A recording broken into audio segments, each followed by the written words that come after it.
and I found the photographs hidden in my husband's desk drawer. I did not cry, I did not scream. I did not throw anything or break down the way women are supposed to. When they discover their husband of 15 years has been living a double life for at least 3 of those years, I simply sat there in his home office, surrounded by the evidence of his betrayal, and I began to plan my name as a leaner. And at 42 years old, I had just discovered that the man I had built my entire adult life around had been systematically dismantling everything we had created together, while smiling at me across the dinner table.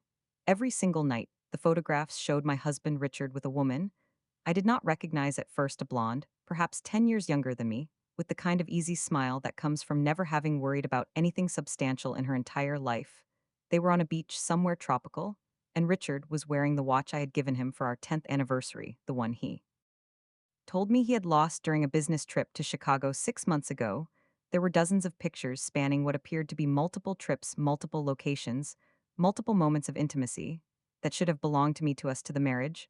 I thought we were building together, but the photographs were not the worst part. Tucked behind them was a folder containing bank statements from an account I had never seen before, an account with both their names on it, an account that showed regular deposits of $5,000 every month for the past 36 months, an account that now contained over $200,000 of money that should have been ours, that should have been mine, that should have been going toward our future, instead of funding secret getaways, with a woman whose name I learned from a love letter was Victoria, like the secret, like the thing my husband had been keeping from me, while I worked 60-hour weeks building my law practice, while I turned down partnership opportunities that would have required travel because Richard said he needed me home, while I put my own dreams on hold again and again, because he convinced me that our life together was enough, that we were building something special, that my sacrifices would pay off in the end. I sat in that office for 3 hours, reading every document, memorizing every detail, cataloging every lie I had been told over the past 3 years, the business trips that were actually romantic getaways, the late nights at the office that were spent in her apartment downtown, the gym membership he had insisted on that was really just an excuse to shower before coming home, so I would not smell her perfume on his skin. He had been meticulous in his deception, covering every track, anticipating every question, crafting elaborate alibis that I had never thought to verify, because I trusted him, because I loved him, because I was a fool, but I was a fool no longer. I put everything back exactly where I had found it, smoothing the edges of the folder, replacing the photographs in their original order, closing the drawer with the same quiet care Richard used when he thought I was sleeping, and he slipped out to call her from the backyard. I had not meant to find any of this. I had simply been looking for our tax documents, because April was approaching. And as always, I was the one responsible for organizing our finances. Richard claimed to be hopeless with numbers, which I now realized was just another lie designed to keep me from looking too closely at where our money was actually going. The irony was almost beautiful in its cruelty. I was a corporate lawyer specializing in complex financial litigation. I spent my days unraveling elaborate fraud schemes and hidden asset structures, and I had missed the one happening in my own home. But I would not miss anything else from this moment forward. I would see everything that night when Richard came home late again with another story about a demanding client and an unexpected crisis. I smiled and asked about his day. I listened as he described meetings that probably never happened and complained about colleagues who may or may not have been real. I served him the dinner I had prepared and watched him eat it with the same casual entitlement he had always shown, never thanking me, never acknowledging the effort, never seeing me as anything more than a supporting character in the story of his life. You seem distracted tonight, he observed between bites of the salmon I had spent an hour preparing, just thinking about the Morrison case. I replied smoothly, referencing a file that had been sitting on my desk for weeks. Work has been overwhelming lately. Richard nodded with performed sympathy. You push yourself too hard, Alina. You should really consider cutting back, maybe take on fewer clients, focus more on being present. I almost laughed at the audacity of it. The man who had been absent from our marriage for 3 years was lecturing me about being present. The man who had stolen over $200,000 from our future was telling me to work less so I could be more available for him. The man who had built an entire second life on a foundation of lies was concerned about my stress levels. But I did not laugh, I simply smiled and said, you might be right, maybe it is time for some changes. Richard had no idea how right he was. The next morning, I arrived at my office 2 hours early and began the work I should have done years ago. I pulled every financial document related to our marriage, every tax return, every investment statement, every property deed, every account I had access to, and I started building a timeline of Richard's deception. The money was worse than I had initially realized. It was not just the secret account with Victoria, there were also cash withdrawals from our joint accounts that I had never questioned, because I trusted Richard. When he said he needed money for business expenses, or client entertainment, or car repairs, or any of the thousand other lies he had told me over the years. And I added it all up, the total was staggering. Over the course of our 15-year marriage, Richard had systematically drained nearly $500,000 from our shared finances, most of it in the past 5 years. And I had signed off on every tax return without question, because I believed my husband when he showed me summaries that I now realized were carefully doctored to hide his theft.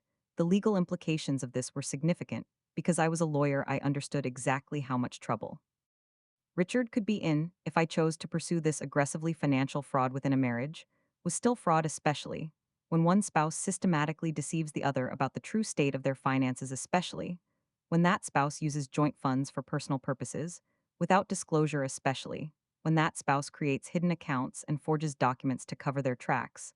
But I was not ready to go nuclear yet, not because I had any remaining loyalty to Richard, but because I needed time to prepare my case thoroughly. I had spent my entire career watching people make emotional decisions during divorces and lose everything because they acted before they had solid evidence, because they tipped off their spouse before they had secured their position, because they let anger override strategy. I would not make those mistakes.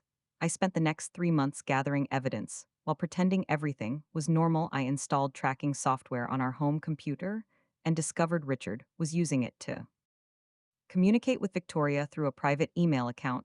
I planted a small recording device in his car, perfectly legal in our state, which was a one-party consent jurisdiction, and captured dozens of phone conversations that confirmed everything I suspected. I hired a private investigator who documented Richard's movements and photographed him entering Victoria's apartment building multiple times per week. I subpoenaed financial records through a colleague who owed me a favor and discovered that Victoria was not just Richard's mistress, she was also his business partner in a small real estate venture that had been funded entirely with money from our marriage. That discovery changed everything, because it meant Victoria was not just a home wrecker, she was a co conspirator in financial fraud.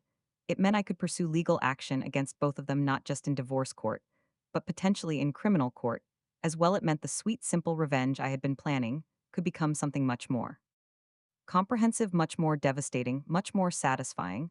I continued building my case with the patience and precision I had learned over 2 decades of legal practice.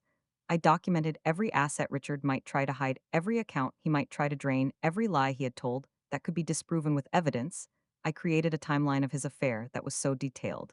It included restaurant receipts and hotel charges and jewelry purchases that had never appeared on any gift to me. I calculated exactly how much of our marital property had been diverted to fund his secret life, and I prepared a legal strategy that would ensure I recovered every penny, and then some. But the most important thing I did during those 3 months was protect my own assets. I had been a successful lawyer for 20 years, and I had significant assets that predated our marriage, assets that Richard had always tried to fold into our joint finances, and that I had always insisted on keeping separate. Now, I understood why my instincts had told me to maintain that separation, even when Richard accused me of not trusting him, even when he pouted about wanting us to be true partners in everything, even when he made me feel guilty for protecting myself from a threat I could not consciously identify. I moved my personal accounts to a new bank and changed all my passwords. I updated the beneficiaries on my retirement accounts and life insurance policies. I contacted the managing partner at my firm and explained confidentially that I would be going through a divorce and might need some flexibility in my schedule over the coming months. I prepared for war while Richard continued to believe everything was fine. The breaking point came on a Tuesday evening in late March. I had been waiting for the right moment to confront Richard, and that moment arrived when he told me he needed to go to Boston for a business conference that weekend, the same weekend my private investigator had confirmed Victoria was planning a birthday celebration at a resort in Vermont. Richard's conference story might have worked 3 months ago before I knew what I knew now, but now I could see every tell in his performance, the way he avoided eye contact when giving details, the way he over-explained his schedule, the way he preemptively complained about how boring the whole thing would be, as if that would discourage me from asking to come along. That sounds exhausting. I said sympathetically, maybe you should skip it, and we could do something together. Instead, Richard's face flickered with panic for just a moment before he smoothed it into regret. I wish I could, honey. But this is really important for my career. There are some major clients who will be there, and my boss is counting on me to represent the company, of course. I said, I understand how important your career is. You should definitely go. And I meant it, but not for the reasons Richard thought. I wanted him to go because the moment he left for that fake conference, I planned to file for divorce freeze, all our joint accounts, change the locks on our house, and have him served with papers at Victoria's Vermont resort in front of all her birthday guests. Richard left on Friday morning with a kiss on my cheek and a promise to call that night. He had no idea that by the time he reached Vermont, his entire life would be different. I spent that Friday in a whirlwind of carefully orchestrated activity. My attorney filed the divorce petition first thing in the morning, along with emergency motions to freeze all joint accounts and seize the funds in Richard's secret account with Victoria. My private investigator confirmed Richard's arrival at the resort and positioned himself to document everything that happened. Next, a locksmith came to change every lock on our house, while I supervised the movers who were relocating Richard's belongings to a storage unit I had rented under a name he would not recognize. By noon, the joint accounts were frozen. By 2 o'clock, the court had granted my emergency motions based on the extensive evidence of financial fraud I had compiled. By 4 o'clock, Richard's personal belongings were in storage, and my house felt lighter than it had in years. By 6 o'clock, the process server was en route to Vermont with papers that would shatter Richard's carefully constructed double life. I had considered many different ways to have him served at his office or at home or through his attorney like a normal person, but nothing seemed adequate for the magnitude of his betrayal. He had humiliated me for 3 years, treating me like a fool, while he played house with another woman he had stolen from me financially and emotionally, while I worked myself to exhaustion trying to build a future. He was actively destroying. He had looked me in the eyes every single day and lied with a fluency that should have been impossible for someone who claimed to love me. So I decided he deserved to experience humiliation too, the kind that could not be hidden or explained away, the kind that would follow him forever. I had my investigator tip off a local photographer about a potential scandal at the resort, someone who worked freelance for a gossip site that covered the wealthy and powerful people who frequented these kinds of establishments. I knew Richard had been cultivating a reputation in certain social circles, pretending to be more successful and connected than he actually was. I knew Victoria came from money and had friends who moved in elite circles. I knew the combination of a public serving and photographic evidence would create exactly the kind of social devastation that Richard feared, most because beneath all his confidence and charm, my husband was deeply insecure, obsessed with status, and terrified of being seen as a failure. Those fears were about to become reality. The call came at 7:32. That evening, Richard's voice was shaking with a combination of rage and disbelief that almost made me smile. Alina, what the hell is going on? Someone just served me with divorce papers in front Victoria's family. There were photographers. Richard, I replied calmly. I know everything. I know about Victoria. I know about the secret account. I know about the real estate venture. I know about every dollar you stole and every lie you told. So yes, I filed for divorce, and yes, I wanted you to experience even a fraction of the humiliation you have put me through for 3 years. There was silence on the line for a long moment. Then Richard's voice came back, harder and more calculating than I had ever heard it. You think you are so clever, but you do not know what you have done. I have resources, Alina. I have connections. I will destroy you in court. I will take everything you have ever earned. And I will make sure everyone knows what a cold, vindictive woman you really are. I actually laughed at that, the desperate threats of a man who had just realized he was not the one in control. Richard, I am a corporate litigator with 20 years of experience. I have spent the past 3 months building a case that would make most prosecutors weep with envy. I have documented every lie, every theft, every fraud you have committed. I have recorded conversations that prove you and Victoria conspired to hide assets from our marriage. I have financial records that show exactly where every stolen dollar went. So please tell me more about how you are going to destroy me in court. I would love to hear your strategy. The silence stretched longer this time. When Richard spoke again, his voice had changed. There was fear underneath the anger now. Alina, be reasonable. We can work this out. You do not have to do this publicly. We can come to an arrangement that benefits both of us. I have been reasonable for 15 years, I replied. I have been patient and trusting and understanding. And you have repaid that by stealing from me and betraying me and treating me like I was too stupid to notice. So no, we cannot work this out. No, I will not be reasonable. And no, there is absolutely nothing you can offer me that would make me stop what I have started. I hung up the phone and blocked his number. Then I poured myself a glass of wine and sat in the living room of my newly secured home, feeling something I had not felt in years, peace. The next few months were chaotic in the way that all major legal battles are chaotic. But I had prepared so thoroughly that even the chaos felt manageable. Richard hired an expensive divorce attorney who immediately began making aggressive motions to challenge my evidence and unfreeze the accounts, I responded with motions of my own. Supported by documentation so comprehensive that the judge actually complimented my organization during one hearing, Victoria tried to intervene, claiming the money in her joint account with Richard was legitimately hers. But my forensic accountant testified that every dollar in that account could be traced to funds that originated in my marriage to Richard. She was ordered to return everything, and her name was removed from the account entirely. The real estate venture was liquidated, and the proceeds distributed according to the court's order, which meant most of it came back to me. Richard's attorney tried every trick in the book, and some that probably should not have been in any book. But I countered every move because I had spent 20 years learning how to litigate against people who thought they were smarter than everyone else. And Richard was not nearly as smart as he believed himself to be. The turning point came during Richard's deposition, when my attorney presented him with transcripts of his recorded phone conversations with Victoria, including several where he explicitly discussed hiding assets from me, and one where he laughed about how easy it was to fool his stupid wife. Richard's attorney objected to the recordings, but in a one-party consent state, the objection was overruled, and Richard was forced to sit there while his own words were read back to him in excruciating detail. The look on his face was worth every sleepless night I had spent building this case. He had never imagined I was capable of this kind of systematic destruction. He had underestimated me for so long that he could not process the reality of my competence, even when it was dismantling his life piece by piece.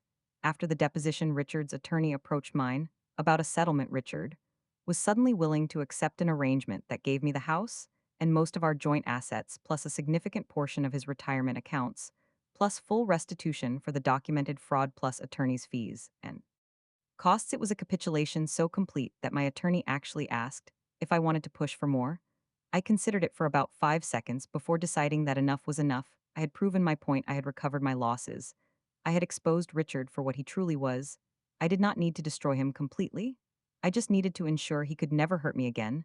The divorce was finalized on a Thursday afternoon, 6 months after I had discovered those photographs in Richard's desk drawer. I walked out of the courthouse feeling lighter than I had in years, not just because the marriage was over, but because I had finally stopped being the person Richard had wanted me to be. I had spent 15 years shrinking myself to fit his expectations, working harder, so he could work less, sacrificing opportunities, so he could feel important, pretending not to notice when things did not add up, because pointing them out would have made him defensive. All of that was over now. I could be exactly who I wanted to be, without apology, without accommodation, without constantly calibrating my behavior to manage someone else's insecurities. The weeks after the divorce were strange and wonderful. I redecorated the house, removing every trace of Richard's presence and replacing it with things that made me happy. I accepted the partnership offer I had turned down years ago because Richard said he needed me home more, and discovered that my colleagues had been waiting years for me to step into the role they deserved. I started traveling again, visiting places I had always wanted to see, and some I had never even considered. I began to remember who I was before I became Richard's wife. And I discovered that person was far more interesting than I had given her credit for. Richard, meanwhile, was struggling to rebuild his life. Without access to my income or assets, Victoria had left him shortly after the financial scandal became public, apparently finding him considerably less attractive without the lifestyle he had promised her. His reputation in certain social circles had been damaged by the gossip site coverage, and several business opportunities dried up when potential partners discovered the details of his fraud. His family initially tried to support him, but after my attorney sent them copies of the financial documentation, even they began to distance themselves. I heard through mutual friends that he was living in a small apartment, now working at a much lower paying job, and telling anyone who would listen that I had ruined his life through vindictiveness and manipulation. The irony of him casting himself as the victim was almost too perfect. He had spent 3 years systematically betraying me, and now he genuinely believed he was the one who had been wronged. I suppose that is the nature of people like Richard. They are so committed to their own narrative that evidence to the contrary simply does not register. About 8 months after the divorce, I was having dinner at a restaurant downtown. Noticed a woman staring at me from across the room. It took me a moment to recognize Victoria, without the confident smile she had worn in all those photographs. She looked older now, worn down, in a way that went beyond simple aging. She waited until I was paying my check before approaching my table. A leaner. I said, "I do not have anything to say to you that is fair," Victoria replied quickly. "I just wanted to, I do not know, I guess I wanted to apologize." I waited, without responding, letting her discomfort fill the silence. "I know that probably sounds hollow after everything," Victoria continued, But I need you to know that I did not set out to hurt you, Richard told me. You were separated, that you had been living apart for years, that the divorce was just a formality being delayed for financial reasons. And you believed him, I said flatly. I believed him for a long time, Victoria admitted. She looked down at her hands, which were twisting together nervously. He was very convincing, very charming, very good at making me feel like I was the special one who truly understood him. It took me a while to realize that the same skills that made him such a good liar to you were the same skills he was using on me. What changed? I asked, curious despite myself. Victoria laughed bitterly. After you froze the accounts, he moved into my apartment. And I got to see who he really was when he could not hide behind money and status. And the excitement of an affair, he expected me to support him financially, to give up my lifestyle, sacrifice my future for his without ever acknowledging that he was the reason we were in that situation. Sounds familiar, I said. Richard's pattern had apparently remained consistent. He found women willing to invest in him, and then extracted everything he could until they had nothing left to give. I realized something, Victoria continued. When he started treating me the same way he had treated you, when he started lying about little things, and making me feel crazy for questioning him, when he started taking without ever giving anything back, I realized that he had never been the man I thought he was. He had just been playing a role. And once that role stopped working, he did not know how to be anyone else. Why are you telling me this? I asked. Victoria met my eyes for the first time. Because I spent 3 years being part of something that hurt you, and I cannot undo that. But I can at least acknowledge it. I can tell you that you were not the fool. I know Richard made you feel like I was a fool too, and probably a dozen other women before us. People like Richard are very good at making their victims feel responsible for their own victimization. I considered her words for a long moment. Then I nodded. You are right, I was not a fool. And neither were you. Richard is the one who built his life on lies, and Richard is the one who is now living with the consequences. We were just people who trusted someone we should not have trusted. I stood to leave, and Victoria stepped back to give me space. But before I away, I turned back to say one more thing. I spent months planning my revenge, because I needed Richard to experience consequences for what he did. But standing here now, I realized that the best revenge was not exposing him, or taking back the money, or watching him lose everything. The best revenge was becoming someone who does not need revenge anymore. Victoria's eyes filled with tears, and she nodded as I walked out of the restaurant.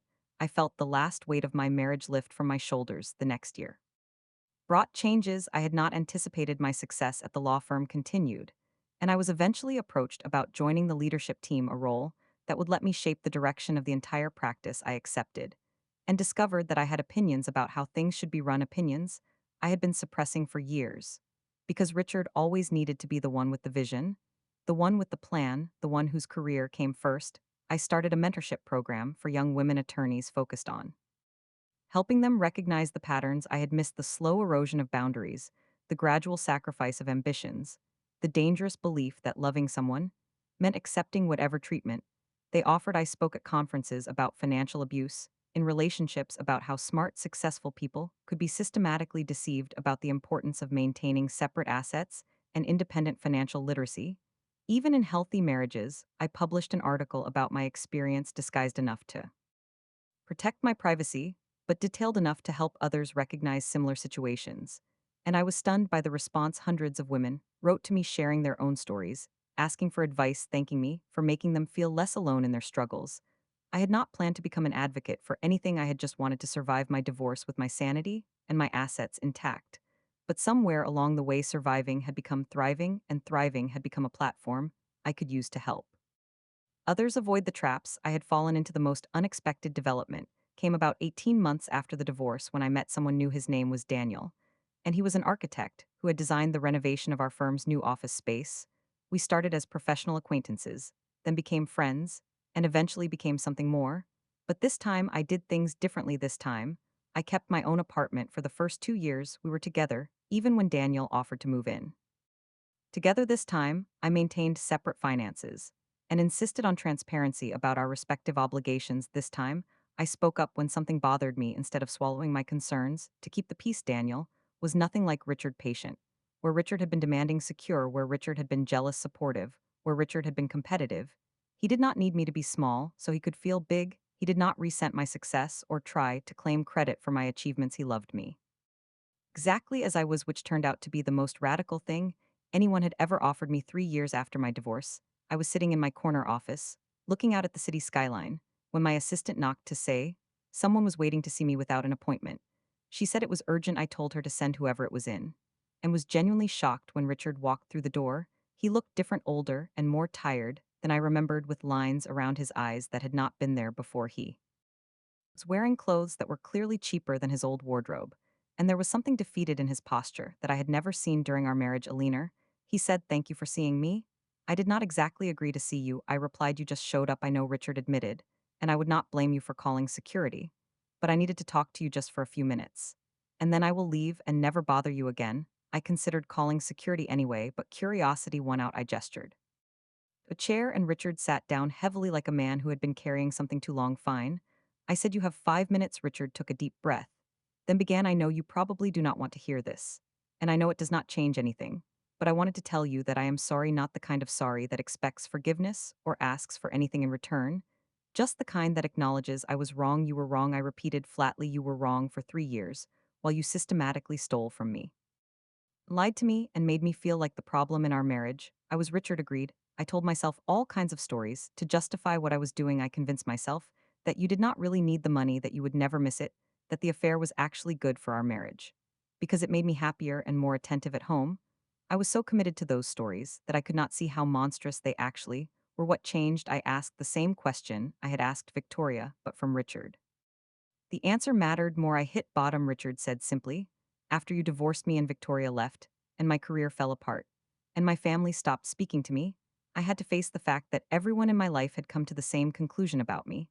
I was the problem, not you, not Victoria, not my boss or my colleagues, or anyone else. Every relationship I had destroyed through my own choices. That must have been difficult, I said, without sympathy. It was, Richard admitted, but it was also necessary. I started therapy about a year ago, and I have been working through a lot of the patterns that led me to treat you the way I did. The insecurity, the need for validation, the belief that I deserved things I had not earned. It does not excuse anything I did, but at least I understand it now. And you are here. Why exactly? I asked. Richard looked at me with an expression I did not recognize, something vulnerable and raw that he had never shown during our marriage. I am here because I needed you to know that I see it now. I see what I did to you, and I am genuinely sorry, not because I want anything from you, but because you deserve to hear it from me. You deserved so much better than what I gave you, and I am ashamed that it took me so long to realize that. I sat with his words for a moment, testing them against my own instincts, looking for the manipulation that I had learned to expect from Richard. But I could not find it. This felt genuine, in a way, nothing he had ever said during our marriage had felt, and that was perhaps the saddest part of all. He had been capable of honesty this whole time. He had just chosen lies. Instead, I appreciate you saying that, I finally replied. And I hope you continue to work on yourself.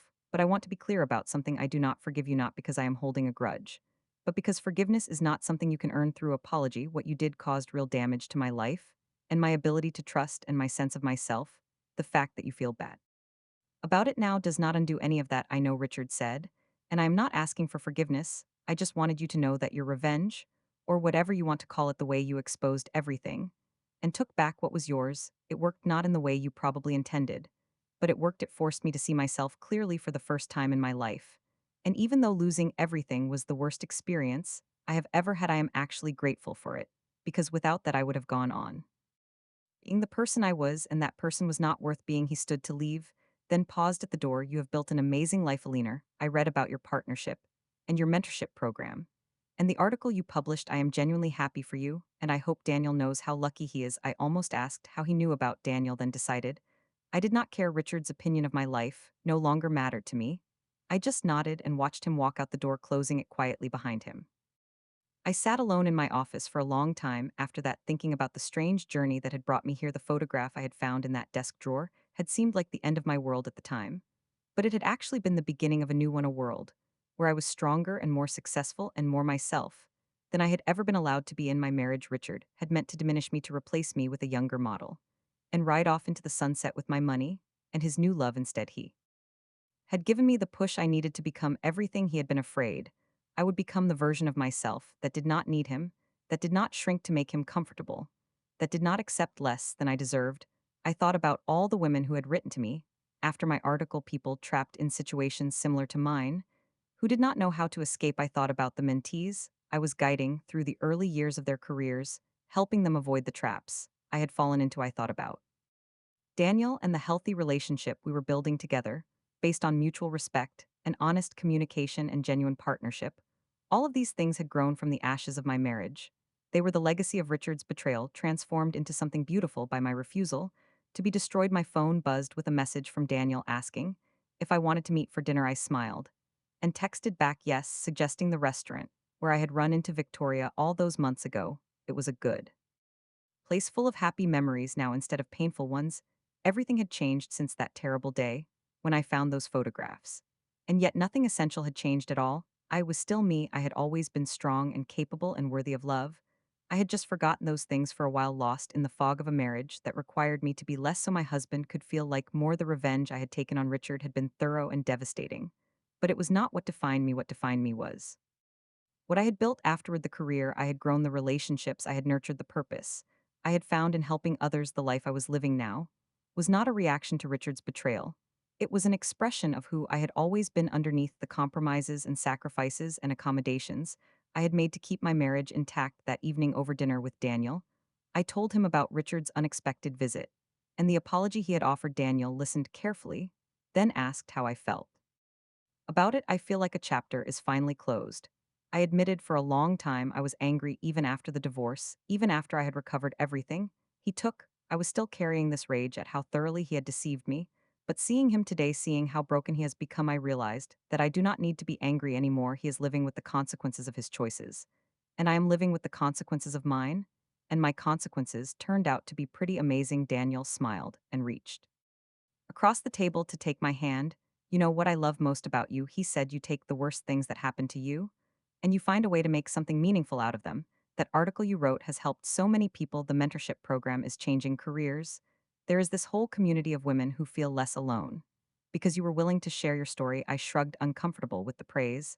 I just did what I had to do to survive. Survival is underrated.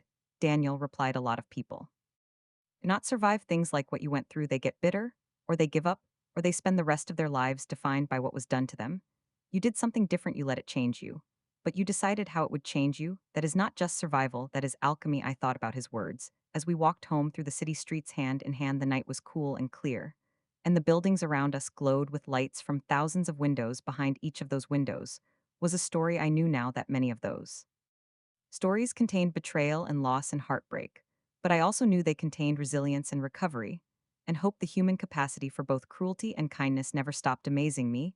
We were all capable of becoming Richard, cold and selfish, and willing to hurt others to get what we wanted. And we were all capable of becoming something better too. When I got home that night, I went to my office and opened the drawer where I kept certain documents from my divorce, not the financial records, those were with my attorney, but the personal items I had saved as reminders of what I had overcome.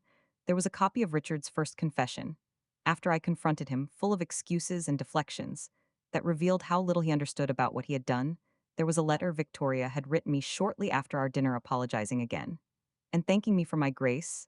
There was a card from my mentee Sarah, who had recently made partner at her own firm, and credited me with teaching her to advocate for herself. And there, at the bottom of the drawer, was a framed photograph, not one of Richard's affair photos, but something else entirely. It was a picture of me taken about a year after the divorce at the launch party for my mentorship program. I was standing at a podium, addressing a room full of young attorneys, and there was something in my expression that I had never seen in any photograph from my marriage.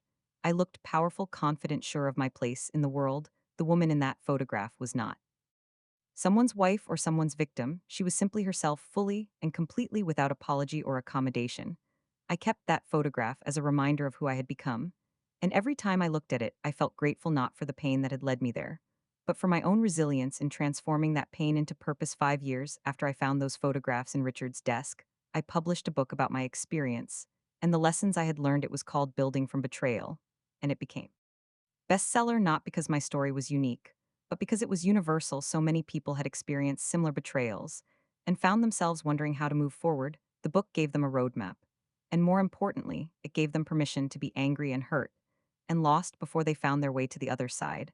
I dedicated the book to every woman who has ever been underestimated, because I had been underestimated my whole life, not just by Richard, but by professors and colleagues and friends and family members who assumed that being kind meant being weak, that being trusting meant being foolish, that being a woman meant being somehow less. The truth was the opposite. My kindness was a choice I made despite knowing how cruel the world could be. My trust was a gift I offered despite understanding How often it would be betrayed my womanhood was a source of strength, and insight and resilience that had allowed me to survive things that might have broken someone else. Richard had underestimated me, and it had cost him everything I had spent years proving him wrong.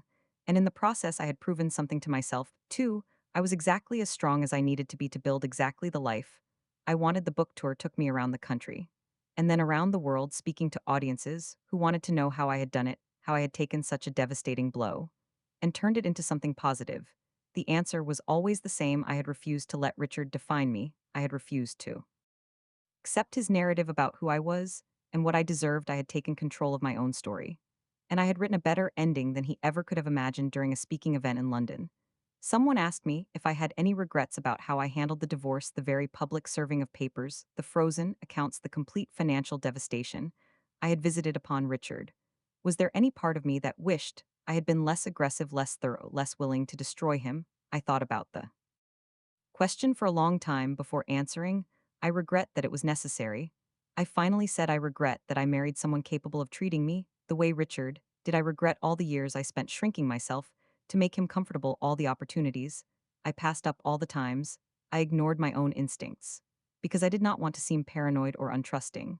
But do I regret fighting back with everything I had? Do I regret making him face consequences for his actions? Do I regret refusing to be a graceful victim who suffered in silence? Absolutely not. The audience applauded. And I felt something I had not expected to feel during these events: pride, not in my revenge, specifically, but in my willingness to defend myself, to value myself enough to demand accountability from someone who had wronged me for so long. Our society teaches women to be forgiving, to see the best in people, to give second chances, and move on quickly from conflict. Those can be good qualities in the right circumstances, but they can also be weapons used against us, tools that abusers and manipulators exploit to avoid consequences for their actions. I had learned that lesson the hard way, and I was determined to help others learn it without having to pay the price I had paid. The final chapter of my journey with Richard came unexpectedly. About 6 years after our divorce, I received a letter from him, handwritten, which was unusual given how carefully we had avoided contact since his office visit. It was short, just a few paragraphs, but it contained something I had never expected to receive from him: genuine gratitude. Dear Alina, he wrote, I know I have no right to contact you, and I apologize if this letter is unwelcome, but I recently finished reading your book, and I felt compelled to respond. You wrote about me, of course, anonymously, but I recognized every detail. I recognized the man I used to be, and I was ashamed in a way I had not been even during the divorce. Seeing our story through your eyes, understanding how my choices affected you, it was more devastating than any legal consequence you imposed. And yet I am grateful. You could have written me as a monster, irredeemable and purely evil. Instead, you wrote me as a human being, deeply flawed and capable of great cruelty. But still human. You gave me the dignity of complexity. Even though I never gave you the same courtesy, I am still in therapy, still working on myself, still trying to become someone worthy of the good things in my life. I have a long way to go, but for the first time, I actually believe I might get there. And part of that is because of you, not because of the revenge, although that was certainly a wake up call, but because of everything you built afterward, seeing what you have accomplished, knowing that your best years came after our marriage. It gives me hope that my best years might still be ahead, too. I am not asking for anything. I do not expect a response. I just wanted you to know that your story mattered to me in ways you probably never intended. Thank you for telling it, Richard. I read the letter twice, then put it away in the same drawer with my other documents. From the divorce, it was strange to feel closure coming from such an unexpected source. But that was exactly what the letter provided: closure, not forgiveness. I had meant what I said to Richard in my office. I did not forgive him. And I probably never would. What he had done was too calculated, too cruel, too destructive to be waved away with a simple apology. Closure was different. Closure was acknowledging that a chapter was truly over, that the book could finally be shelved, that the story no longer needed my constant attention. I told Daniel about the letter that evening, and he asked what I planned to do with it. Nothing, I replied. It does not require a response. Richard said what he needed to say, and I heard it. That is enough. Some stories do not need neat endings, they just need to end. Daniel nodded. You have come a long way from the woman who needed revenge to feel whole. I thought about that. I had needed revenge at first. I could admit that now the careful documentation, the public humiliation, the complete financial destruction I had visited upon Richard, all of it, had been necessary for me to feel like I had some control over a situation that had spiraled beyond my ability to manage. But Daniel was right. I did not need those things anymore. I had built a life that stood on its own foundations, not defined by what Richard had done, or how I had responded. But by who I had chosen to become, the revenge had been a tool, nothing more, a necessary step on a longer journey that had led me somewhere far more valuable than simple satisfaction. It had led me to myself. The woman I was now at nearly 50 was someone I genuinely liked for the first time in my life. I respected her choices. I admired her resilience. I appreciated her willingness to keep growing and changing. Even after everything she had been through, she was not perfect, she still had insecurities and fears and bad habits. She sometimes worked too hard and trusted too easily and expected too much from herself and others. But she was authentic in a way she had never been during her marriage. She was free. Sometimes I looked at my life and marveled at how completely it had transformed from the dark days. After discovering Richard's betrayal, I had gone from feeling like a fool to feeling like a warrior, from feeling powerless to feeling powerful, from feeling like my best years were behind me to building the best years of my life with purpose and intention. Every morning, I woke up grateful for the woman I had become. And every night I went to sleep proud of the choices I had made. The revenge that had once consumed me was now just a small part of a much larger story, a story about resilience and recovery, and refusing to let someone else determine my worth. If I could go back and tell my younger self anything, it would be this: the pain is real, but it is not the end. The betrayal is devastating, but it is not the whole story. You are stronger than you know, and you will prove it in ways you cannot imagine yet. Trust yourself and keep going. The best is yet to come. And it was true, the best had come, not despite the terrible things that happened, but in some ways because of them. I had been forced to discover strength I did not know I possessed, forced to build a life I might never have imagined, forced to become someone who could help others navigate similar darkness. The very experiences that almost destroyed me became the foundation for everything meaningful I would accomplish. Richard had meant to diminish me, but instead he had shown me exactly how powerful I could be when I stopped playing small, when I stopped making myself convenient for someone else, when I stopped accepting treatment I did not deserve. The story of my revenge was really a story about claiming my own power, not power over Richard, although there was some of that, but power over my own life, my own choices, my own future. I had taken everything that was meant to break me, and I had used it to build something beautiful that was the real revenge, not what I did to Richard, but what I did with myself. And it was a revenge that kept paying dividends year after year, as I continued to grow and thrive, and help others do the same. The woman who had received that cruel text message about being replaced was long gone. In her place was someone who needed no one's validation, who trusted her own judgment, who knew exactly what she worth and refused to accept anything less than she deserved. If that was not victory, I did not know what was. My story did not end with revenge. It did not even end with Richard's downfall, or my professional success, or my happy relationship with Daniel. My story kept going, as all stories do, changing and evolving and surprising me with new chapters I could never have predicted. But the foundation remained the same: the knowledge that I had faced the worst and survived, that I had been knocked down and gotten back up, that I had turned betrayal into fuel and pain into purpose. That knowledge lived in my bones, now permanent and unshakable. It was the legacy of everything I had been through, the gift hidden inside the worst experience of my life. Sometimes late at night, when Daniel was asleep and the city was quiet, I would sit by the window and think about all the women out there going through what I had gone through, feeling alone and scared and convinced they would never recover. I wished I could reach through the darkness and tell each them what I knew now: you will survive this, you are stronger than he wants you to believe. You will build something beautiful from these ashes. You will look back one day and be grateful for the person you became, because of what you endured, not despite it, but because of it. Trust yourself, keep going, the best is yet to come. It was all true, every word of it. And I would spend the rest of my life making sure as many women as possible heard that message, because revenge was satisfying and justice was important, but hope was the thing that changed lives. Hope was what I had found on the other side of betrayal, and hope was what I wanted to give to everyone still struggling through their own darkness. That was my real purpose now: not to punish people like Richard, although I would never hesitate to hold wrongdoers accountable, but to help people like me find their way to the other side, to show them through my own example that devastation did not have to be permanent, that endings could become beginnings, that the worst day of your life could also be the first day of your best life. The revenge I took on Richard was thorough and devastating, and entirely justified. But it was not the end of my story, it was just the beginning of a much better one. And that better story was still being written, every single day, with every life I touched, every woman I mentored, every audience I inspired, every word I published, every moment I spent being fully and authentically myself. The girl who found those photographs had thought her world was ending. Instead, it was just transforming into something more beautiful than she ever could have imagined.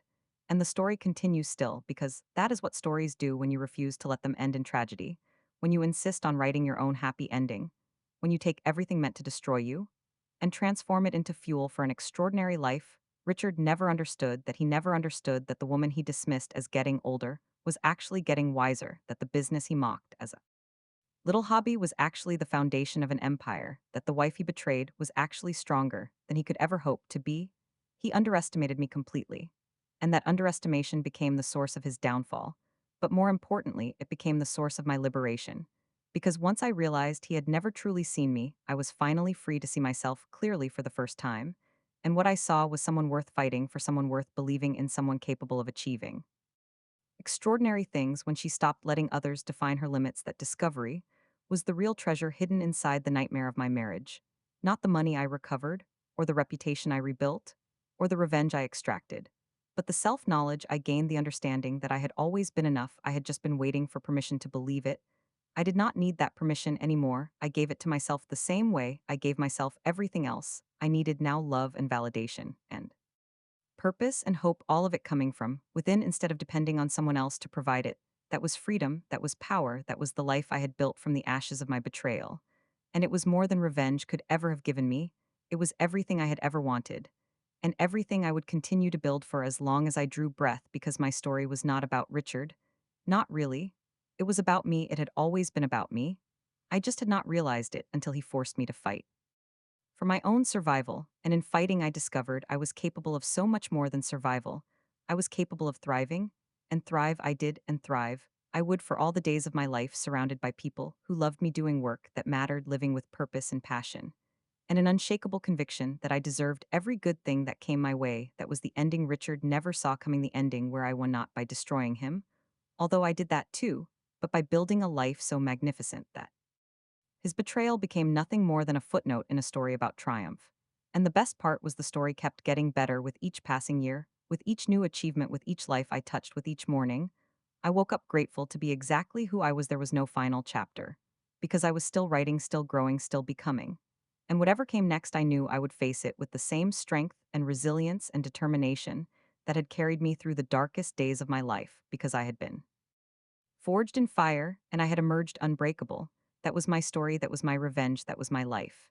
And it was more beautiful than anything Richard or anyone else could ever have imagined possible. For someone they had dismissed as not worth keeping, the joke was on him. The joke had always been on him. And I would spend the rest of my days proving it, not for his sake, but for my own, and for every woman who ever needed to see that survival was possible, that thriving was possible, that the best revenge truly was living well. And that was exactly what I intended to do for as long as I was blessed to walk this earth, living well and helping others do the same, one day at a time, one triumph at a time, one beautiful, unbreakable moment at a time. That was my legacy, that was my purpose, that was the woman I had become.